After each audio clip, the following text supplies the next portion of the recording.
बिस्मिल्लाहिर्रहमानिर्रहीम, अस्सलाम वालेकुम वीवर्स। आज मैं आप लोगों के साथ एक ऐसी रेमेडी शेयर करूंगी जो कि बहुत ही इफ़ेक्टिव है, बच्चों के लिए भी बड़ों के लिए भी।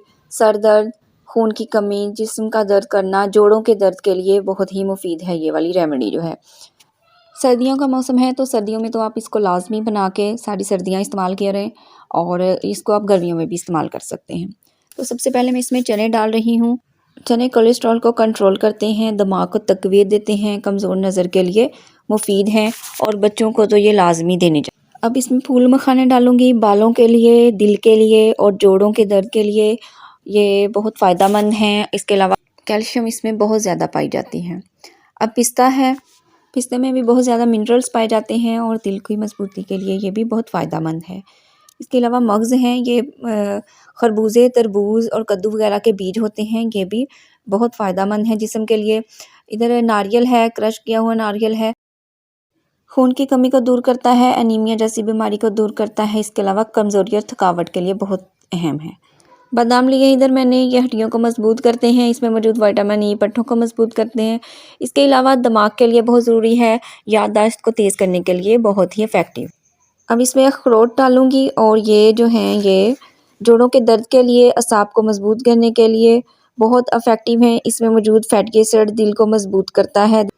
काजू अब इसमें शामिल करूँगी तो काजू जो है वो कैल्शियम, मिनरल्स और प्रोटीन का भरपूर ख़जाना है। इसके अलावा ब्लड सर्कुलेशन को ठीक रखता है। किशमिश इसमें शामिल करूँगी तो ये भी खून की कमी को दूर करती है और इसके अलावा रेशा को ख़त्म करती है। ये किशमिश जो है, जितने भी ड्राई फ्रूट्स हैं अल्लाह ताला ने इनमें बहुत ज़्यादा फ़ायदे रखे हैं, तो इनसे फ़ायदा उठाना चाहिए और इनको इस्तेमाल ज़रूर करना चाहिए दवाइयों से बचने के लिए। ख़ुसूसन जब आप 40 से ऊपर हो जाएं तो इन्हें लाजमी इस्तेमाल करें। कैल्शियम की दवाइयाँ या जोड़ों के दर्द वगैरह की दवाइयों से बेहतर है कि ऐसी चीज़ें इस्तेमाल करें और ये वैसे भी ऑर्गेनिक चीज़ें हैं तो सेहत के लिए बहुत फ़ायदेमंद है। तो अब मैंने इन सबको फ्राई कर लेना है।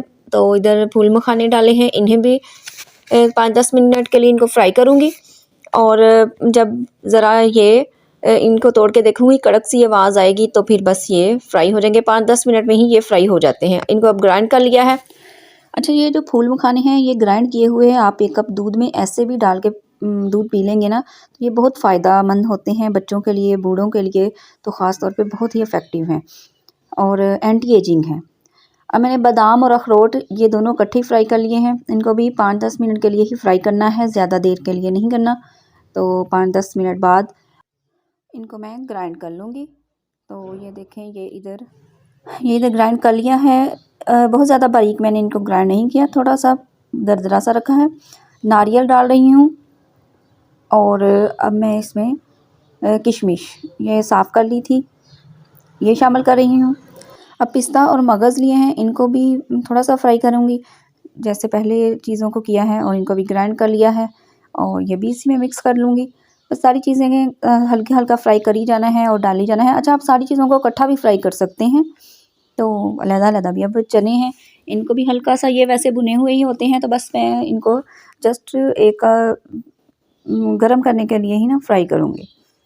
तो ग्राइंड करके अब इनको भी मैं चनों को भी इसी में डाल दूँगी। ये चने भी डाल दिए, चने का पाउडर। अब मैं इसको अच्छे से मिक्स कर लूँगी और बस ये हमारी ज़बरदस्ती रेमेडी तैयार हो चुकी है। इसको किसी भी कंटेनर में डाल के महफूज कर लें और जितनी देर मर्ज़ी इस्तेमाल कर लें, ये ख़राब नहीं होगी। अच्छा, जिन लोगों को शुगर है तो वो इसको ऐसे ही इस्तेमाल करें। इसमें कोई भी मैंने गुड़, शक्कर, चीनी, मिश्री वगैरह नहीं डाली। और जिनको शुगर नहीं है, वो मीठा खाना चाहते हैं तो इसमें मिश्री या शक्कर मिक्स कर सकते हैं, तो इससे बहुत अच्छा जायका आता है मीठा। वैसे अभी ये फीका ही है। तो अगर आपने दूध में डाल के इसको इस्तेमाल करना है तो भी बेशक कुछ ना डालें, क्योंकि दूध में हमने ऑलरेडी मीठा ही होता है, दूध में डाली होती हैं चीनी वगैरह। तो फिर जब ये डालेंगे तो वो बैलेंस हो जाएगा। लेकिन अगर इसको वैसे ही चम्मच खाना है और ऊपर से आपने दूध पीना है, दूध गर्म ही लीजिएगा, ठीक है। तो फिर आप इसमें मिश्री भी पीस के डाल सकते हैं। बस मैंने इधर 1 कप दूध गर्म लिया है और इसमें 2 चम्मच ये जो मैंने बनाया था ये मिक्स कर दिया है और मिक्स करने के बाद हम इसको पी लेंगे। आप इसको सुबह खाली पेट भी इस्तेमाल कर सकते हैं, सुबह उठते ही और रात को भी। सुबह शाम भी ले लें तो ज़्यादा बेहतर है। सुबह भी 1 कप लें और 1 कप रात को सोने से पहले लें। तो ये वैसे भी टेस्ट में भी बहुत मज़े का होता है, तो बहुत अच्छा लगेगा आपको। अब मैं इजाज़त चाहती हूँ। वीडियो कैसी लगी फीडबैक ज़रूर दीजिएगा। दुआओं में याद रखिएगा। अल्लाह हाफ़िज़।